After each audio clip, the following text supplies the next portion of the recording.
I'll get back to that in a second. Now let me read another piece on page 71. Page 71. So, here's what she says. Now we're going to start to write on the board a little bit. Okay. She says, Gayatri Spivak, my point is that Marx is not working to create an undivided subject. Okay, so now we have our antithesis, right?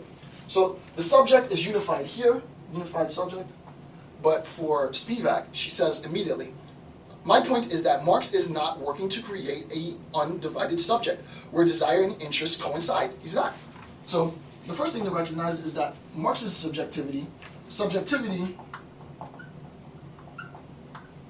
arises, according to Spivak, A-R-I, arises as a consequence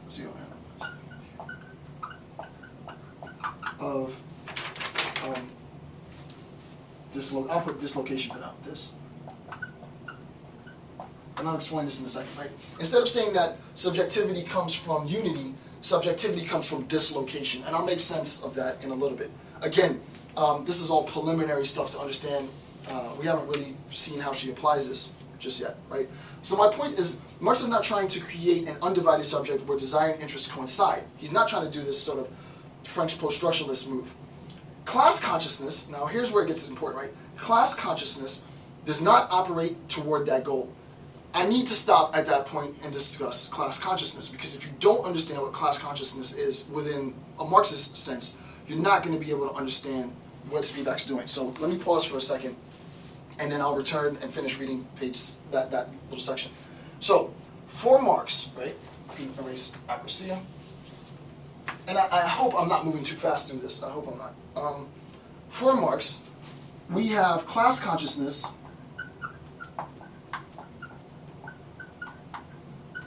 and that serves as the precondition, the antecedent. If we have class consciousness, then we have subjectivity, right? Right? If we have class consciousness for Marx, if we attain this, if we satisfy this condition, then we'll attain subjectivity. Well, we immediately know what Spivak is saying. Spivak is saying this subjectivity arises from some dislocation, right? Instead of unity, right? Instead of unity, as the French post-structuralists are saying, Spivak is saying no. Subjectivity is going to arise from dislocation. Well, we recognize that subjectivity is the consequence of class consciousness, right? So, and I apologize if I'm moving fast through this, but just bear with me. It has to be the case then that class consciousness is dislocated, right? That there is dislocation inherent within class consciousness, right? So that insofar as we're talking about class consciousness, if Spivak is doing this right, and I argue that she is, then within the Marxist understanding of class consciousness, there has to be the sense of subjectivity coming as a consequence of dislocation, right? Which is not, Spivak would not allow us to conflate dislocation and class consciousness, but dislocation would be an aspect of class consciousness, right? So class consciousness then, to understand, the first thing is to recognize that political identity is what she means by class consciousness, right? And I've talked about this in my discourse on Du Bois' sort of schism within the national identity. The overall national identity is constituted by heterodox revisionist history and orthodox historical narrative. But these two varying narratives create two different political identities. I've already discussed this, I'm not going to go into it, right? So that our political identity is split. When Marx, properly speaking, is talking about class consciousness, he's talking about class consciousness on that level, on the level of the politic, on the level of the macro structure, not the micro structure, not sort of familial, even ethnical is a little gray, but definitely not familial class consciousness, right? He's not talking about my sort of familial relation. So we're going to reject that immediately, right? What Spivak is saying is we're talking about class consciousness as political identity.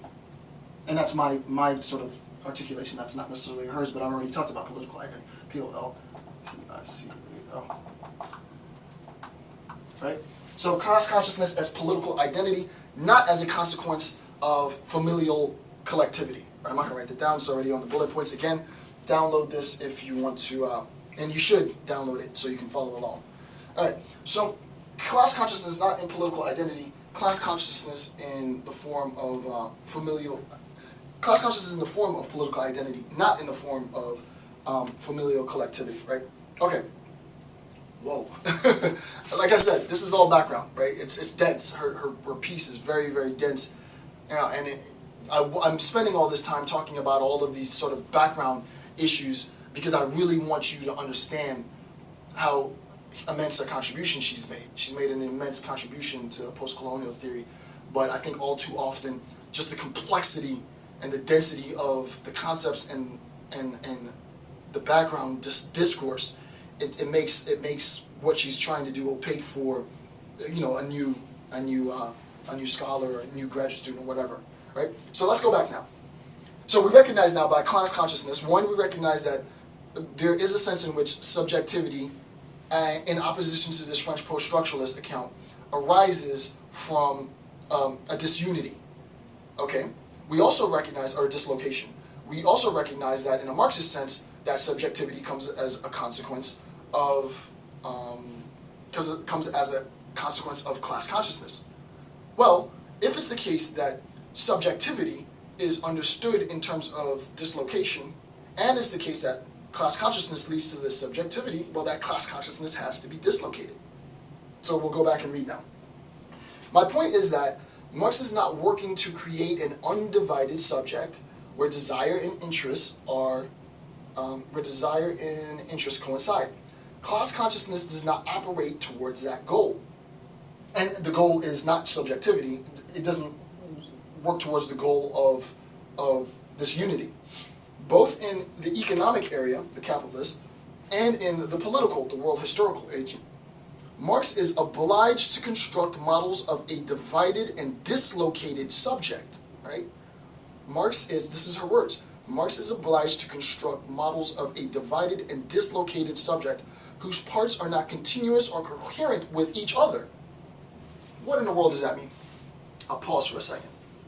And I'm going to make it ghetto, because that's what I am, right? Ghetto fabulous. Pac. One of the great commentaries on Tupac, right, is that Tupac was filled with contradictions, right? Tupac would have a track like Brenda's Got a Baby, right? And he would talk about Brenda and the suffering of this woman and the fact that, you know, she had a baby at a young age and, you know, ... But then he would also have a track like I Get Around. And we know what that means, I get around. I have mileage, right? So how is it the case that one and the same person, Tupac, right, can talk about and really be sympathetic to the plight of women, which he's not, nor should he care, and I'm being facetious here, nor should he care about the plight of women. How is it that one and the same person can write a song like Brenda's Got a Baby and impact black culture to a point? I mean, Pac's up there with Jay and Big, right? So it's like, how is it that Pac does that, right? How is it that Pac embraces that contradiction? Jay-Z wouldn't embrace that contradiction. He likes consistency, which is fine. But Pac wasn't like Jay, right? He wasn't like Big. Pac embraced that contradiction. Look, I'm not going to have anybody tell me how I'm supposed to live my life, right? And I'm like this, right? And I have to dumb this down a little bit because I don't, you know, what I've been doing is actually really, really heady, and we haven't even really started talking about the article yet. Me personally, and I've done videos on this all the time, right? I am hip-hop. I don't make any apologies for it. I'm tatted up. I don't make any apologies of it. I'm not ashamed of it. I embrace that. I'm a black, young, hip-hop, ghetto scholar. That's what I am. I'm not going to be the guy that's wearing the tweed jackets. That's not me. And I don't want to be part of an institution that's going to force me to be that. So in a sense, there's this contradiction, right? You can't both be hip-hop and be a scholar. You can't be tatted up and be a scholar. That's crap, right? Gen Xers, you know, we've debunked that. You can't be like Pac and say, oh, I get around and I sleep with all these women, but I really have understanding. No, you can't. Why? Because the subject is inherently dislocated. The subject is prone to all of these complex contradictions. And an attempt to tidy up all of those contradictions is, in effect, where this is going, I don't want to jump the gun, is in effect an act of homogenizing power. You're using your power to